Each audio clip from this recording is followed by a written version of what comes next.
The Man in the Mask. Today at work I received a strange phone call. It came directly to my office, bypassing the company's main line at the concierge desk. Only a select few important business partners and family members have that number. The man who called refused to identify himself. He told me if I did not listen to his instructions, there would be dire consequences. I was given an address and told to drive straight there after work. The man, who spoke in a deep and direct tone of voice, demanded I talk to no one about our conversation. He told me he was watching, then he hung up. It was now 4:30 p.m. Work had ended for the day, and I was debating whether I should take the phone call seriously or just ignore it and drive home. Nothing noticeably unusual was happening in the parking lot. I took a quick lap around my car, cautiously inspecting it for any signs of tampering. Coast was clear. I sat inside the car, doors locked, looking at my phone and typing in the address that the man gave me. It was 35 minutes away, somewhere off the back roads. After a moment of deliberation, I decided not to drive out there. Who the hell knows who or what would be waiting for me? If anything suspicious happened, I would call the police immediately. I began driving, taking a left turn out of the parking lot in the direction of my house, when my cell phone started to ring. It was a blocked number, and hesitantly, I answered. Hello? Wrong way. You have one last chance. I am doing you a favor. Listen, or I will kill you. Who is this? What do you want? Look in your rearview mirror. I'm right behind you. Turn around. I quickly glanced up to see a black unmarked car tailing me. It was difficult to see the driver, as it appeared he was wearing a dark mask over his face. Don't even think about calling the police. You would be dead before they even arrive. I had no chance to respond. The man hung up. I made the next U-turn. The black car followed behind. I drove to the destination, down a narrow dirt road into the forest, and stopped at the dead end. It was the entry to Mountain Trail Park. The small gravel parking lot was empty. The sun was setting, and the tall surrounding trees blocked the remaining daylight. Eerie dark shadows guarded the lonely open space. The mysterious car pulled up behind me, and the man stepped out. He was wearing all black, with a ski mask over his face. He walked slowly towards me, knocking on the car window and signaling for me to get out. I was blocked in. The forest trees were directly in front of me, and the black car was pinned to my bumper, trapping me from behind. I had nowhere to go. I opened the door, my hands visibly shaking. I stood up and found myself staring into the barrel of a handgun. I was given a job. This is not personal. You do not know me, but someone you do wants you dead. Please don't do this. Lucky for you, my only investment is the money. I don't give a shit who lives or dies, so I'm gonna give you two choices. Option 1, you pay me more than what I was offered to seek you out. You live, and I kill the person who wants you dead. You never see or hear from me again. 2, I kill you right here, right now. I leave, I cash out, and it's on to the next job. What's it gonna be? But, who wants me dead? Option 1 or 2, tell me. The man pressed the gun to my forehead. My lips were quivering, and I was struggling to get the words to leave my tongue. If you don't say anything, I am going to make my own decision and pull the damn trigger. Option 1, please put the gun down. Please don't kill me. Very well. I do not care how you get the money, but by 11 p.m. tonight, I want $5,000 in your mailbox for pickup. Don't be late. The man lowered the gun, turned around, walked back to his car, and drove away. In a state of fear-induced panic, I slowly got into my car. My emotions let loose, and I began to cry. Nothing like this had ever happened to me. I felt as though I had just stared death in the face and cheated my way to a second chance, but at the expense of someone else's life. As much as I should despise the individual who set me up, the truth is I don't wish death on anyone. I had many questions running through my head, and I knew there was only one thing I could do next: drive to the bank and withdraw the money. When I arrived home, my wife greeted me at the door, surprised by my entrance, and I don't blame her. I realized that through the whole ordeal, I forgot to check in with her. "What time is it? You're late. You didn't call or text me. What happened?" "I know, I'm sorry. I just got caught up at work with a meeting and I just couldn't get away. I'm so sorry." I did not feel like sharing with her what had happened, not yet. But I knew eventually I would have to, especially to explain why $5,000 was missing from our bank account.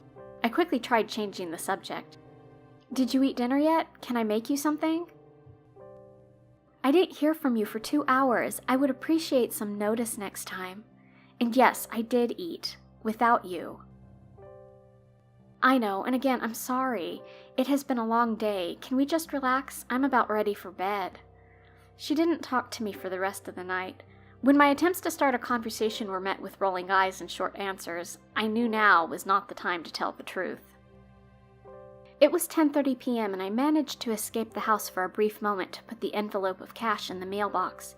I was shivering with nervousness, hoping that this would be the end of it all, but I was still very much afraid.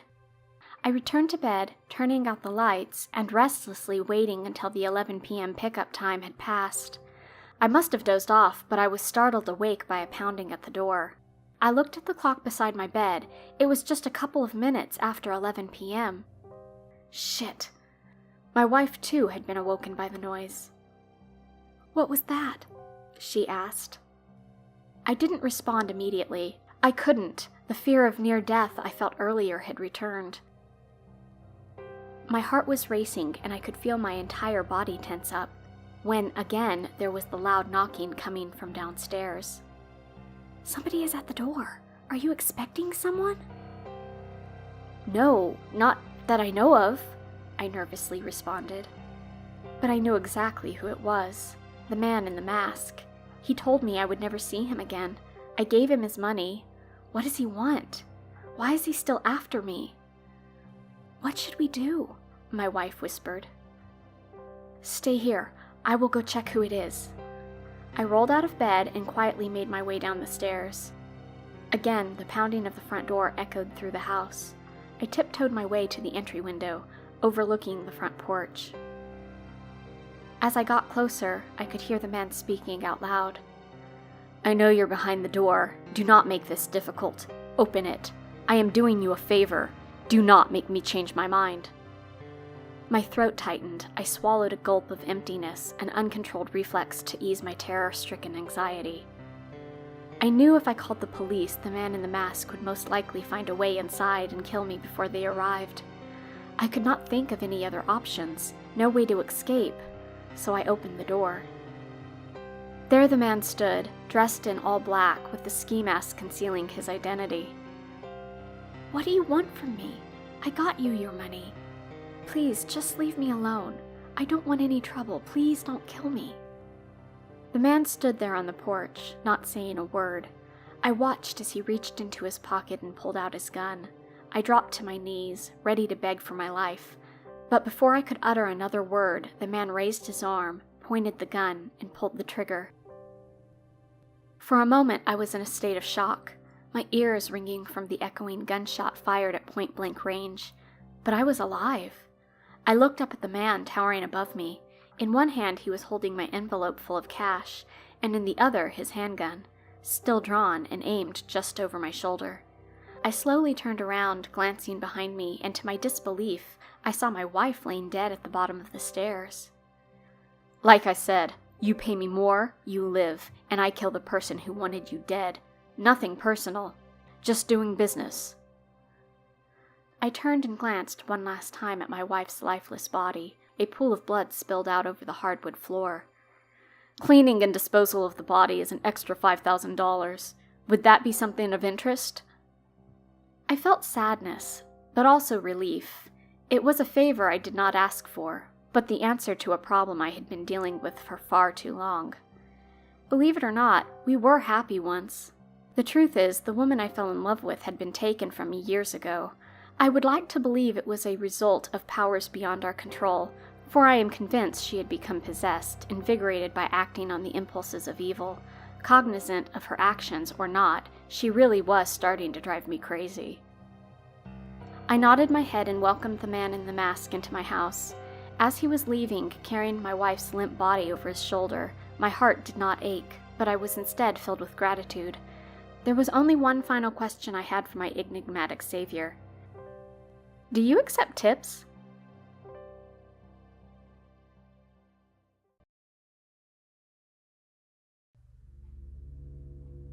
The devil never knocks twice. I pulled the curtain aside with a shaky hand and gazed outside. And as I had feared, he was still there. He was standing on the sidewalk with the goddamn sign, the one that said the end is near.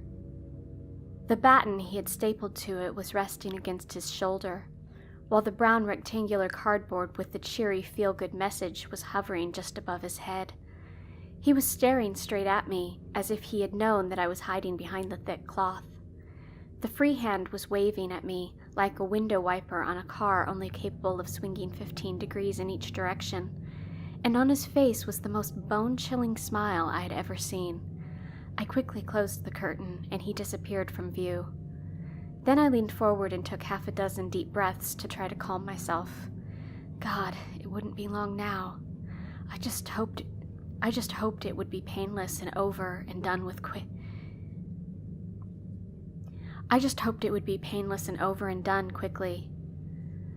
I tiptoed to the kitchen on legs that felt like they were about to give up on me at any second, and managed to pour myself a cup of coffee. But the hand that lifted the cup was shaking so badly that I had to put it back down again and let it sit for a few minutes before I made a second attempt. Kathy had already left, and I was the only one remaining in the house.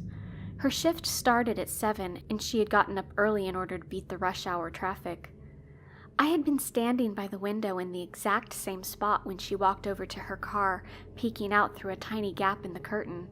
And the old man had been standing where I saw him less than 5 minutes ago doing the exact same thing. Holding the sign, waving his hand, and smiling at me. The thought made me shudder. Kathy hadn't noticed him, despite having walked right past him to get to her car that was parked out on the street. I had to admit it wasn't all that strange, given that I was the only one who could actually see him. He was thin and extremely tall. If I had to venture to guess, I'd say close to 7 feet. His complexion was that of an albino, and his silk-like straight hair that clung to his scalp like glue was as white as the snow that still blanketed the little patch of grass next to the footpath leading up to my house. And then there was the grin, the uncanny grin that made him look like a psycho that had just escaped from a lunatic asylum. It covered almost half of his face and made him look like the devil himself. It had started 2 weeks ago, when I opened up an email and watched the 15-second video clip attached to it. It was shot at some cemetery in God knows where. It was dark, but the flash on the camera was turned on, and I could clearly see the big hole in the ground and the dirt that had collected in 2 large piles on either side of it. But I had quickly pushed those images aside, and my attention had been drawn toward the black tombstone just beyond the hole. It had a name written on it, but it had been blurred out, and I was thus unable to read it. After having watched the clip twice, I called out to Kathy to come and check it out, but she had just shook her head and given me a quizzical look. "It's just static," she said. "Why on earth do you want me to look at that?" I had stared at her open mouth, wondering if she was pulling my leg, but stopped trying to convince her that there was actually something there when she got angry a couple of minutes later, slammed her hand down on the table, and stormed out of the room. Subsequently, I didn't mention the other clips I'd received, one every evening at exactly 8 o'clock. Nor did I mention it to her last Wednesday when the old man appeared in the clips, standing behind the tombstone waving the sign and flashing me his eerie, sick grin. My hand had finally calmed down enough to let me lift the cup to my lips, but I immediately dropped it when I heard someone starting to thump on the front door. It hit the floor with a loud bang, and hot coffee sprayed all over the linoleum and onto the bottom of the kitchen cabinets. I didn't move. I just stood there looking at the opening leading out of the kitchen like a deer caught in oncoming headlights, praying that the thumping would stop. But it didn't. It continued with an almost rhythmic-like precision. Thump, thump, thump, full minute must have passed before I dared to take a step forward, and as I did so, I felt a sliver of ceramic sink into my foot. I swore out loudly, looked down and saw blood oozing out from underneath it. Then I felt the sharp pain as the nerves began sending their signals to the pain receptors in my brain. I grimaced and lifted it up, and slowly pulled out the white, pyramid-shaped piece embedded there. Then I removed the sock, reached behind me and grabbed a tea towel from the countertop and pressed it against the wound, and all the while I could hear the loud thumping drifting in from the front of the house. I managed to wrap the towel around my foot and started limping into the hallway. The pain was shooting up my leg, and my heart was pounding out of control in my chest.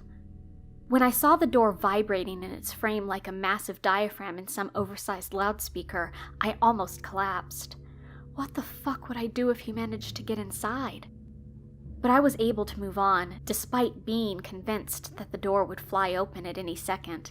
When I got there, I put my eye up against the spy hole and looked outside. It was the old man. The sign was still resting against his shoulder, and the grin was stretched across his face, just as big as it had been 5 minutes earlier. I could see his hand slamming against the door like it was his best buddy, and he was handing out free high fives. I stepped back like I had been hit by an electric current, not knowing what the fuck to do next. But as I was standing there, watching the door being pounded, a thought eventually entered my mind. I threw myself around and hobbled into the master bedroom where I got the gun out from the drawer in the bedside table. Why hadn't I thought of the gun before? It was the first thing that sprang to mind whenever I thought I heard strange noises in the house at nighttime. I quickly established that it was loaded and made my way back to the front door again, and that's when the thumping stopped. I tensed and raised the gun, moving slowly toward the door. To say I was on edge would be the understatement of the century. I was sweating like a pig and shaking like a junkie in need of a hit. Then, when I was 5 feet away, I stopped and listened. But the only thing I could hear was my heart racing, and my breath going in and out of my lungs at lightning speed. Had the old man decided to leave? Had he figured out that I wouldn't give up without a fight? The sweat had started to drip into my eyes, and I quickly wiped it away with my sleeve. The gun was shaking in my hands, but I was able to keep it aimed straight ahead. How long I stood like this for, I don't know, but it must have been for a couple of minutes at least. It was still dead quiet outside the door, so I decided to head back over to the window and see if the old man had returned to the spot on the sidewalk. I lowered my gun and turned around, careful to not make any sudden movements. But as I was about to make my way over, the thumping started again. And this time, it sounded like he was using a goddamn battering ram. I reacted instinctively. I spun around, aimed the gun straight ahead, and emptied the entire magazine through the door. The shots sounded like firecrackers going off right next to my ears, and after it was over, I thought I could hear church bells tolling in my head. Then I stood absolutely still and stared at the 10 pencil-sized holes that were now adorning the door. It wasn't until I felt my phone vibrating in my back pocket that I lowered the hand holding the gun, and I watched the weapon drop to the floor. I turned my head, got the phone out, and saw that I had just received an email. I stared at the screen wide-eyed and barely registered that my right thumb had clicked on the attachment.